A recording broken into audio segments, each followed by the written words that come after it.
Hello again and welcome to another Mordian Glory Warhammer 40k video. Today's episode is going to be a little bit different.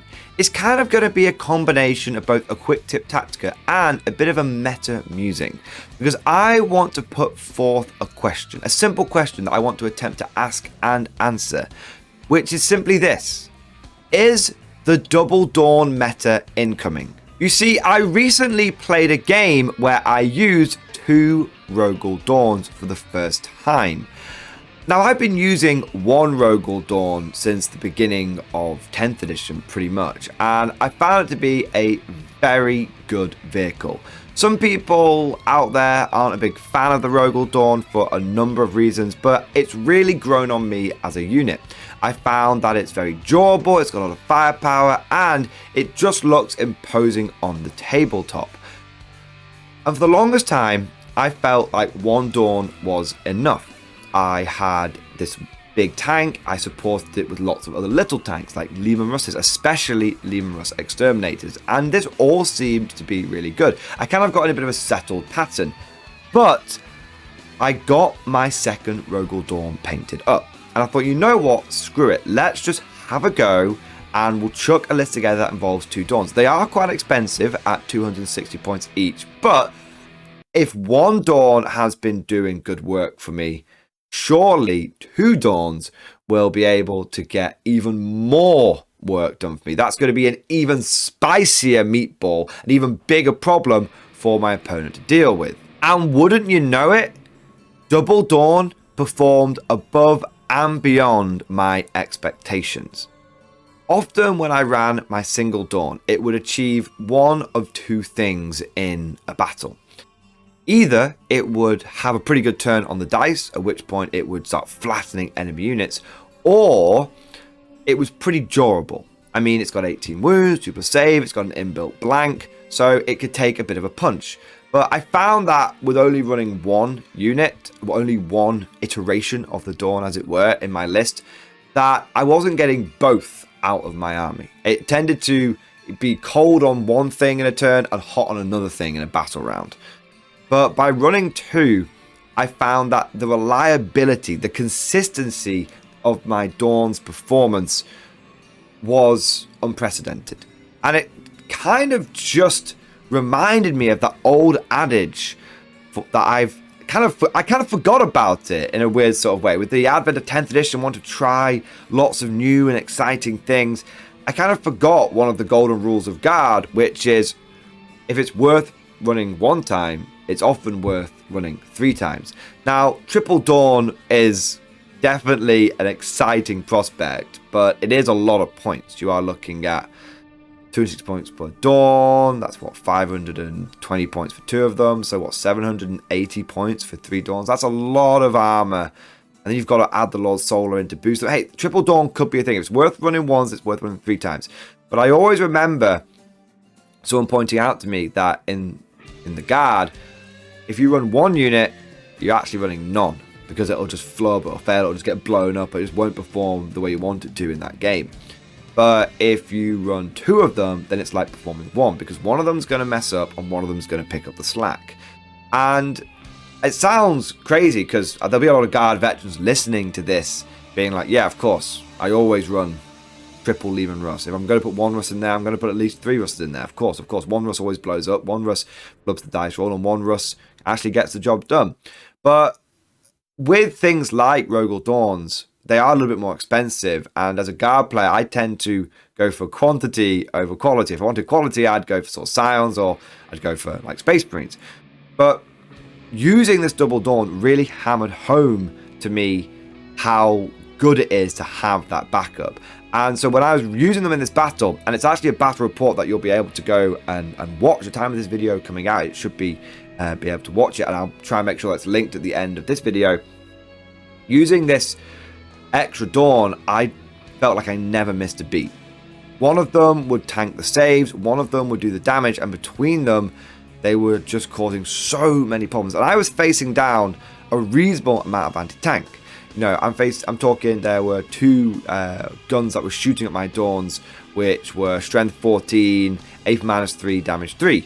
And then we had another gun out there, which was strength 12, a -3, d6 plus 3 damage. So there was a lot of anti-tank being leveled at my units, and they were just being able to tank it, and then in return turning around and smashing the opponent.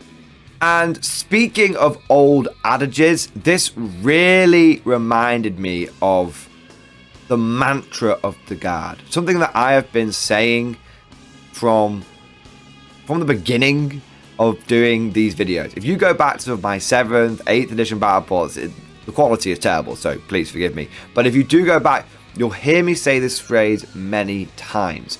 The Guard gets hit hard, but we hit back even harder. And the Dorn really embodies this. It's not an invincible unit, no unit is, but it is, for me, it has consistently taken more than a full round of shooting for my opponent to get rid of one. What I find happens with the Dorn is it embodies this mantra, right? And so what you tend to find happens in game is, being the Imperial Guard, often people get the jump on us, right? Because we have to move in very linear ways. We don't have a lot of fly in our army. We don't have a huge amount of teleporting and deep striking. Of course, there are scions and stuff, but we're talking sort of more like a standard Imperial Guard force. You tend to find that you line up your men and you hide what you can behind your L-shaped ruins. And when the game starts, there might be a little bit of initial caginess, but when push comes to shove, often Guard is going to have to put the first unit out there, step out there first, or the enemy's going to come flying round the side of a flank of a ruin or something and start hitting into us. Often, in my experience, Guard always gets hit first. You do have exceptions to this. Of course, we have artillery and whatnot. Like I said, we have scions and stuff. But they tend to be units that are seasoned into a list. They're not the core of it. All the Krieg players right now furiously smashing the keyboard. I take 7 artillery. Of course. But we're talking, by and large, in broad generalizations here, hybrid Guard, where you tend to find that people take a lot of infantry, or they take a bit of infantry, quite a lot of tanks, and then you season that with a bit of artillery and maybe some objective holders and grabbers, like deep strikers, stuff like that. So because of this, Guard tends to have to take the first blow, so we get hit very hard. But one of the biggest strengths of the Guard is the ability to absorb those casualties, absorb that damage.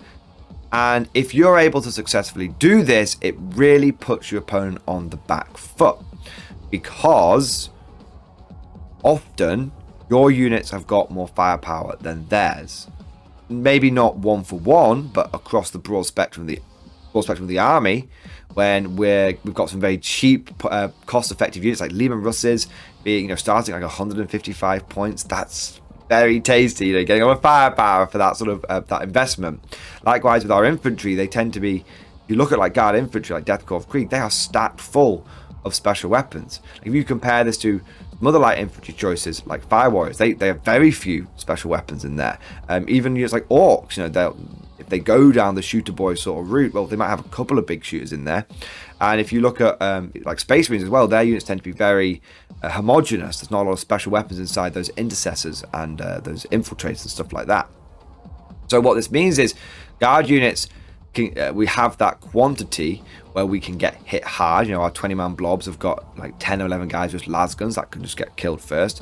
And then what's left over is stuff that's actually going to do damage to you. So we get hit hard, but we hit back even harder. And the Dorn, sort of going back to this original point, and I do think that I probably should do like a bigger video explaining this sort of get hit hard, hit back mantra. But the Dorn really embodies all of this. It really personifies it. Because every game that I've used one of these things, I've rolled it out, and my opponent has seen the tasty target, and they have immediately jumped on it, and they've hit it with loads of anti-tank.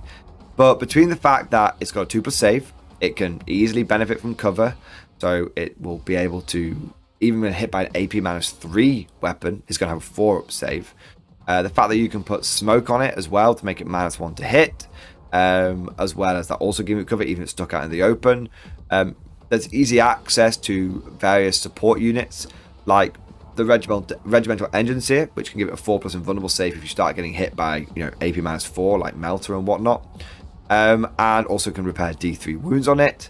And then you've also got the fact that it's got its inbuilt ablative plating. All of these defensive characteristics stack up to the point where I've actually, in all of the games that I've played, both practice games and competitive games, and competitively I've probably run my Dorn, I must be into the double digits by now, in the various tournaments I've run it in. There's only ever been one game where I lost the Dorn in one battle round, in one turn. And that wasn't from just shooting.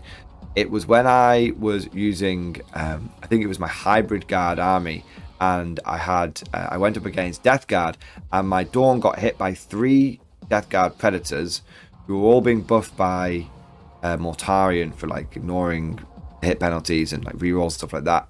And they all had las cannons, and they hit it with everything, and they didn't kill it. But unfortunately, my screening game, I was a bit out of practice. I was maybe being a bit laissez-faire, a bit lazy about it. My screening game wasn't on point, and so a Chaos Knight, one of the baby knights, which is good in close combat, came in and tore it to pieces. So the Dorn would have kept its perfect track record of not dying in one shooting phase if I had screened out with a little bit of infantry. But apart from that one instance, every army that I've encountered that I've shot at Dorn has not taken it down in one go.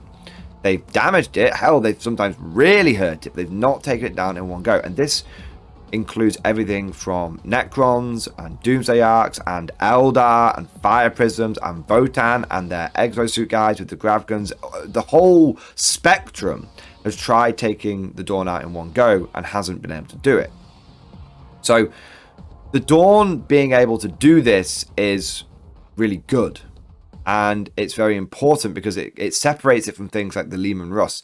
Ever since I started including a Dorn in my list, I found that the Leman Russ just feels comparatively so fragile. When an opponent wants to kill a Russ, often they will be able to. But when someone goes after a Dorn, often they underestimate how much it takes. Now, what does all this have to do with running double Dorn? Well, I guess, if I've been experiencing this with like one Dorn, when it kind of makes sense that when I ran my double Dorn, my armor felt impervious. And I have to admit's not really the right word. I have to say, I encountered a bit of a phenomenon, a very strange feeling, a very unusual case. My guard felt tough. Between the fact that I was running Deathcore Krieg blobs with Vipers Feel No Pain and Take Cover on them, and between that infantry being very durable and all of my tanks feeling very durable, I went into a battle versus Necrons, and I felt like the immovable object. I felt like the durable guy. And the Necrons, it felt wrong in many ways. Not in a bad way. It was just unusual. It was unprecedented that the Guard were out, not out attritioning the Necrons. That's fairly normal, but out durabilitying them. Durability, is that a word? Out enduring them. You know what I'm trying to say here. And it was just, I think a massive part of that was the fact that the only armor that my opponent's anti-tank had the pleasure or displeasure of shooting at was my Dorns. And the only infantry that my opponent had to shoot at were my Kriegers. And so not only is taking double Dorn massively increasing the reliability of the unit in general, there's always one that's going to be able to pick up the slack. But on top of this, it kind of finally unlocks that final part of the puzzle for me, because a traditional issue that Guard has had is they can take objectives, but they struggle to hold objectives. You can take ground, but you can struggle to hold that ground. You can move out and do a bit of damage to the enemy, but then you just get hit back and your unit, your tank just gets blown up. But now, between all of these incredibly durable units that we've got access to, this really heavy armor and frankly this heavy infantry. We've also got Bulgarians and stuff, which I know a lot of people have been enjoying as well. What I'm finding between the durability of my armor and the durability of my infantry is I am taking ground and I am holding it. And my opponent is now the one that is struggling to hold me back. And it's my opponents which are struggling to not only out attrition and outlast, but just fundamentally trade unit for unit. I'm finding more often than not, if my opponent throws one unit in, historically I would have had to put 2 or 3 units into a fight to be able to take and hold an objective. But now, if they put 10 Immortals into a fight, I'll put 20 Guardsmen into a fight. And if they lose 10 Immortals and I lose 20 Guardsmen, well, that's okay. And it just feels like Guard are getting to this point now where we're unlocking this piece of the puzzle where we can go 1 for 1. And Double Dorn is a massive part of that. The Dorn tank in general is a huge part of that. But it unlocks, like I said, that final piece where not only is our infantry durable, but our tanks are durable. And so now what happens is our opponent, we move out, our opponents hit us, we take the blow, and then we turn around and we just flatten them. Oh, sure, that unit you've got there, oh yeah, it's got a big gun on it, but does it have 18 wounds? Does it have a 2+ save? Does it have an inbuilt blank? Can it use smoke? No. Oh, you're telling me it's got is it toughness 12? Oh, you're telling me it's toughness 11? Oh, you're telling me it's only got 12 wounds? You're telling me it's only got a 3+ save? Haven't got an invuln there. Not got smoke or cover. Oh, interesting. So when you shoot at me, you're hitting on 3s, wounding on 4s, and I get a 4+ save. When I shoot at you, I'm hitting on 3s, wounding on 3s, and you've got a 5+ save. That's what I'm finding is happening with my armor duels now. I used to go into armor duels with my rust spam, and it was just attrition. I would go in and I was just losing russes, and I had to take 5 or 6 russes to have a hope in hell of being able to match my opponent's 3 tanks, whatever they might be. Now I'm turning up with 2 or 3 tanks, and my opponent's turning up with 2 or 3 tanks, and I'm getting to the end of games and I've still got 3 tanks. My opponent's got none. Now, I fully appreciate that this video has been a little bit rambly, stream of consciousness, and I hope that there's still been some useful information in there for you guys. But I'm just really excited about the Double Dorn at the moment, because I've had this theory about Mass Dorn for a while, and seeing it translate onto the tabletop so completely has just got me super excited. But you know what? I don't think this is just localized to Guard players and the Guard meta. I think that this could have a genuine impact, could move the needle of the wider 40k meta. And why is that? Well, simply put, it's the Christmas box. Recently, we had a Christmas box come out for the Guard, which featured Double Dorn and a buttload of infantry, and it was a really, really good box. Anyone who got their hands on that did a really good job, and anyone who's looking for one or considering picking one up, maybe you've got one at a local game store, don't even think about it, just get it. It's a fantastic box, really, really put together. You can't go wrong with having more tanks and infantry in a Guard. Those are 2 things you're never going to have enough of. And it wasn't just me who was saying this, this was a general statement, a general feeling that the Guard community had. And so right now there's been a huge injection of Rogal Dorns into the Guard community, and that is going to have a ripple effect into the meta. Do not be surprised if your local Guard player starts turning up with less Russes and more Dorns. And there is a big difference with handling a Russ and handling a Dorn. I've just gone on about how durable these things are. Your typical, half a dozen to a dozen las cannons probably isn't going to be enough to handle Double Dorn, especially not Triple Dorn.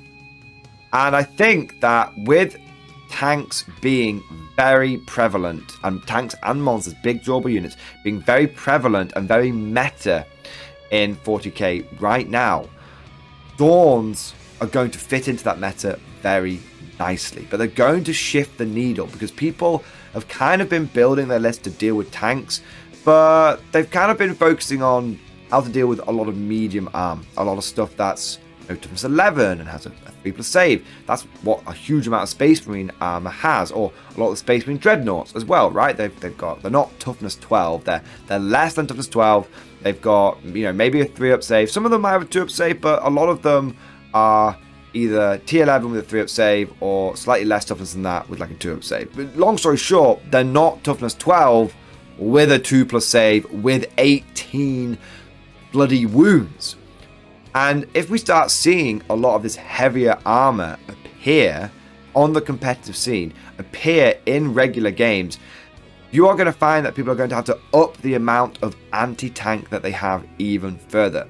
Las cannons have been the go-to, las cannons and their equivalent, I should say. There are a lot of armies out there that have what is basically a las cannon, but it's got a different name.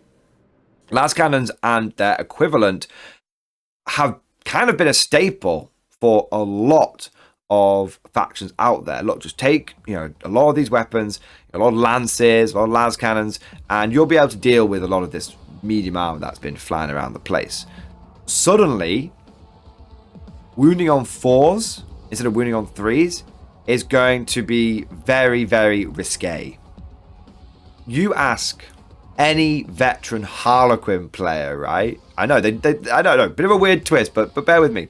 You ask any veteran Harlequin player or any veteran Guard player who was on the receiving end of Harlequin's sort of 8th and 9th edition, and they'll tell you how swingy 4+ is. Well, I've been in games where Custodians kind of fit into this niche as well. I've been in games where my opponent has not been able, has been rolling those 4-ups, and he just keeps getting on the right side of the 50-50. But I've also had opponents, same opponents, different turn, where they just can't roll that 50-50. Harlequin troops come skipping in, put 2 fusion pistols into the side of a Lehman Russ, toughness 8, and just not getting it. Roll your hits, get your 2 hits, roll your wounds. Oh, just didn't get them. Should have got one of them, just didn't. Rolled a 1 and a 3. Happens all the time. I mean, I distinctly, and we are going a little bit down memory lane here, so bear with me a second, but I distinctly remember when in sort of 9th edition, the Russes went from having a 3+ save to having a 2+ save with Armour of Contempt. Very similar to what we have right now, where you've got a 2+ save and you can benefit from cover, right?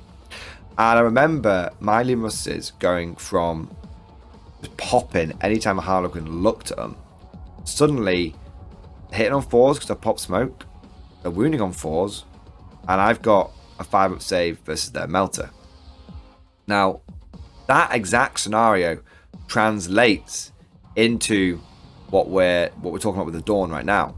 Because if you've got a bunch of, we're not even talking melter pistols anymore. We're talking, like we said, the bigger, punchier, more reliable, what should be more reliable anti-tank options. Your bright lances, your dark lances, your las cannons, all this kind of stuff.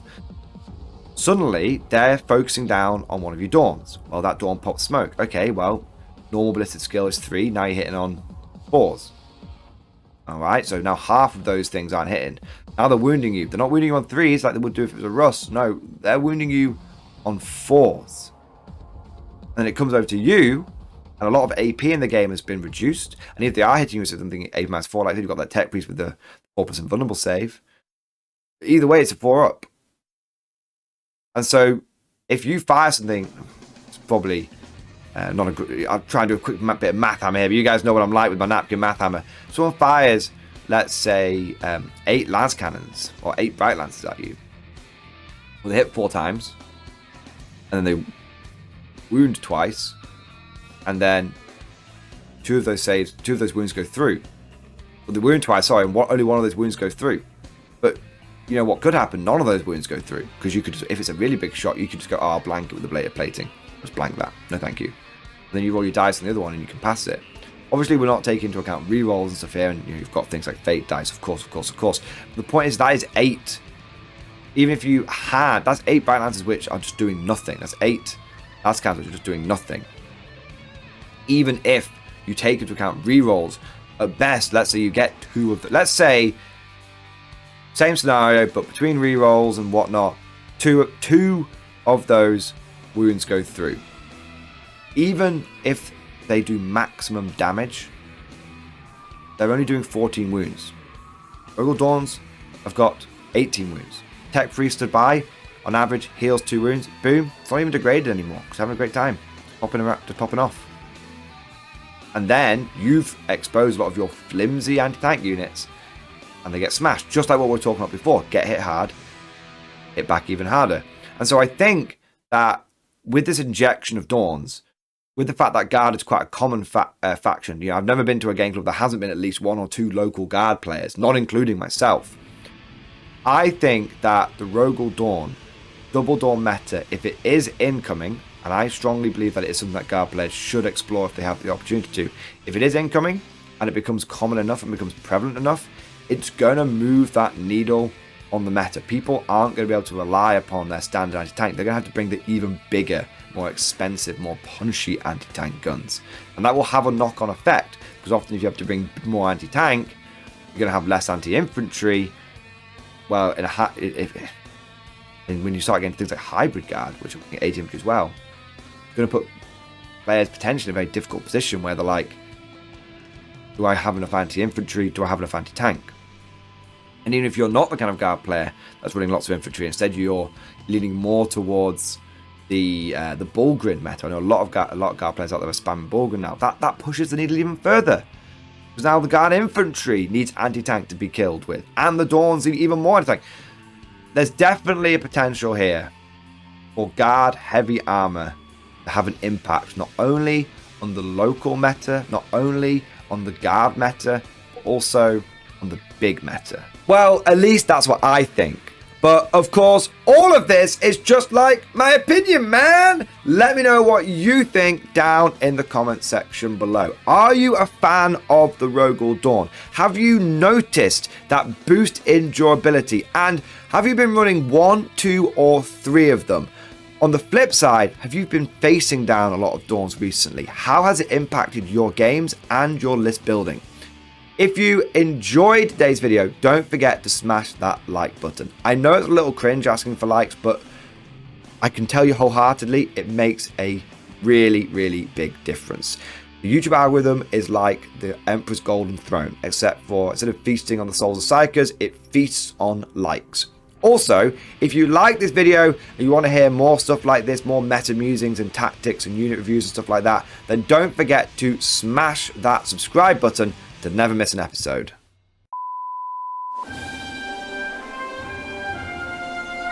Would you like to know more? If so, then please consider becoming a channel member or patron.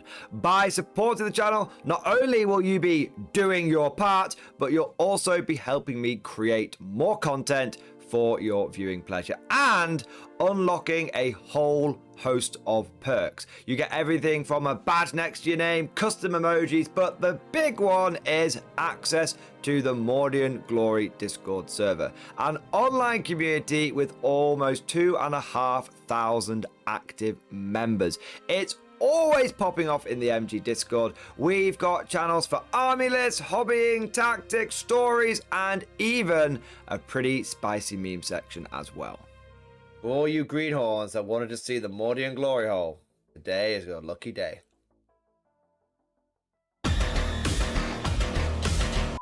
And joking aside, I do want to say a massive thank you to all of the current channel members and patrons. You guys are amazing. Truly the lifeblood of the channel. I could not do Mordian Glory full-time without the incredible and generous support of my members. So thank you guys so much. And last but certainly not least, I want to say a personal thank you to all of my top tier Patreons. These are the War Masters, and they have truly gone above and beyond the call of duty. So a big shout out to Bon Vert, Mad Larkin, Marcus Roberts, Mark Panconi, RJ Scorpion, Swordfish Trombone, John Stubbs, Nick Walsh, Diesel Fox, and August Varney. Thank you guys so much. Your incredible generosity is a massive part of how I'm able to do Mordian Glory full time, and it is a big driving force behind the channel. But I hope you all enjoyed today's video. Thank you for watching, and of course, as always, I'll see you guys next time.